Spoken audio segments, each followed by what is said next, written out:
வணக்கம் friends. Group 4க்கான model questions தான் பார்த்துக்கிட்டு இருக்கோம். இது பார்த்திங்க அப்படின்னா 2024 கேட்கப்பட்ட ஸ்பெஷல் எக்ஸாமினேஷன் கொஸ்டின் பேப்பர். இது ஃபஸ்ட்டு கேள்வி பார்ப்போம் வாங்க. அறுகோணம் என்பது எவ்வகை பெயர்ச்சொல்? வடிவ பண்பு பெயர். சொற்களை ஒழுங்குபடுத்தி சொற்சொடராக்குதல். சேரர்களின் நாடு குடநாடு எனப்பட்டது. சரியான அகரவரிசையை தேர்ந்தெடுக்க. உழவு, ஏர், மண், மாடு என்பது கரெக்டு. அடுத்தது வேர்ச்சொல்லிலிருந்து தொழிற்பெயரை உருவாக்குக. வாழ்க்கை என்பது தான் சரி. அடுத்து பசுவும் கன்றும் தோட்டத்தில் மேய்ந்து கொண்டு இருக்கின்றன. எவ்வகை வாக்கியம்? தொடர் வாக்கியம். செய்வினை வாக்கியத்தை தேர்ந்தெடுக்க. கருத்தை பதிவு செய்தான்.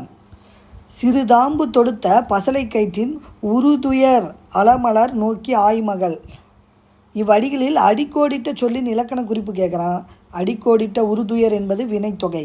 பகைக்கொள்ளல் இலக்கண குறிப்பு இரண்டாம் வேற்றுமை தொகை. அடுத்து அவன் திருந்தினான் பிறவினை வாக்கியமாக மாற்றுக கொடுத்துருக்கான். அவனை திருத்தினான் என்பதே சரி.